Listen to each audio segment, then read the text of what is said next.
হুমায়ুন এক গাদা করে প্রশ্ন করে একটা একটা করে। দলীয় শৃঙ্খলা ভঙ্গের অভিযোগে হুমায়ুন কবিরকে দল সাসপেন্ড করেছে এবং তিনি বলছেন যে আমি বাবরি মসজিদে করবো, তার পাশাপাশি 22শে ডিসেম্বর সে তার নতুন দল করবে এবং 135টি আসনে বাংলার লড়াই করবে।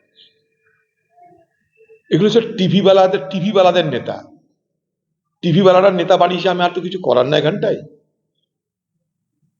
আমি শুধু একটা কথা বলতে চাই, এই হুমায়ুন কবিরকে মমতা ব্যানার্জি নির্বাচনের সময় ব্যবহার করেছিল আমাকে হারানোর জন্য, সারা মুর্শিদাবাদ জানে। নির্বাচনের আগে মমতা ব্যানার্জির এই হুমায়ুন কবিরকে দিয়ে পুলিশ হুমায়ুন কবির মিলে শক্তিপুরে দাঙ্গা করেছিল রামনবমীর দিন। সেই দাঙ্গা করার পর হুমায়ুন কবির সগর্বে বলেছিল, সদর্পে বলেছিল সংবাদ মাধ্যমের সামনে, মুর্শিদাবাদে 70% মুসলমান, 30% হিন্দু। মনে করলে মুসলমানরা হিন্দুদেরকে গঙ্গায় মেরে ভাসিয়ে দিতে পারে।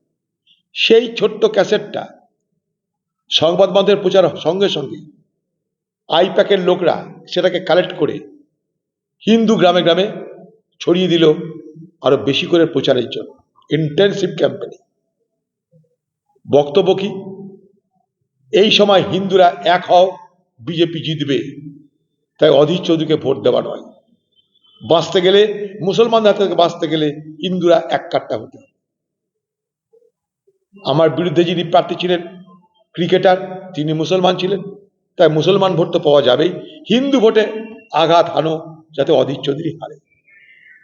2019 সালে এই বহরমপুর লোকসভায় যেখানে বিজেপি 1,43,000 ভোট পেয়েছিল, সেখানে 4.25 লক্ষ ভোট পেয়ে গেল। আমি হারলাম, দিদির কার্য সিদ্ধি হয়ে গেল। অথচ সেদিন কিন্তু 70% মুসলমান, 30% হিন্দুকে মেরে ভাসিয়ে দেওয়ার কথা বললেও বাংলার মুখ্যমন্ত্রী নিন্দাও করেননি। এটা সরকারি দলের বক্তব্য না তাও বলেননি। তৃণমূল সেই বক্তব্যকে অস্বীকারও করেননি। অথচ নির্বাচন কমিশন সেই হুমায়ুন কবিরের বিরুদ্ধে কিন্তু ব্যবস্থা নিতে বলেছিল। তো দিদির এইটা হচ্ছে চরিত্র, ইউজ অ্যান্ড থ্রো। কাজের সময় কাজী, কাজ ফুরালে পাজি। হুমায়ুনের দ্বারা আর কিছু আসবে না। হুমায়ুন এখন ডিসপেন্সেবল আইটেম। দিদি জানে হুমায়ুনকে দিয়ে আর আমার কাজে লাগবে না। এত বিলা করে দিয়েছে, এত বাবাল করে দিয়েছে, একে এখন বোঝা হয়ে গেছে। যে হুমায়ুন একদিন দিদির সম্পদ ছিল, আজকে সেই হুমায়ুন দিদির বোঝা হয়ে গেছে। আর বোঝা হলে দিদি তাকে সঙ্গে সঙ্গে ঘাট থেকে নামিয়ে দেয়। এই তৃণমূলের একটা একটা নেতার এই হাল হয়েছে, হুমায়ুনের সেই হালই হলো। এবার সে কি করবে না করবে, বাবরি মসজিদ বানাবে না সে দিদির মতন আবার জগন্নাথকে, যেমন দিদি উড়িষ্যা থেকে উঠিয়ে নিয়ে বাংলায় চলে এলো, দিদি আর দিদির দেখা দেখি আবার হুমায়ুন কোত্থেকে কাকে নিয়ে আসবে জানি না। কিন্তু মুর্শিদাবাদের মানুষ কোনোদিন সম্প্রীতির বিরুদ্ধে নয়।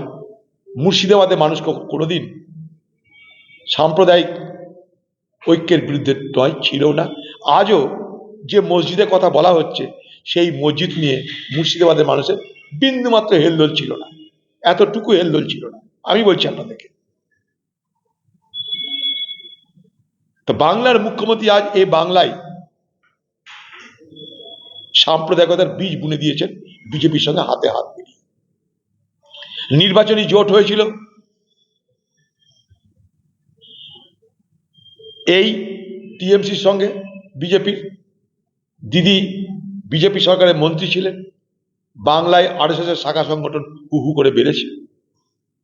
বাংলায় এখন রাজনীতির উপাদান, নির্বাচনের উপাদান হিন্দু মুসলমানের বিভাজন। একটা কোন পজিটিভ কথা বলেছি বলুন? এখানে মিথ্যার বেসাতি হয়েছে, মিথ্যার পাঁচালি পড়েছেন দিদি, সকলের বহরমপুরবাসী কানে তালা লাগিয়ে দিয়েছেন।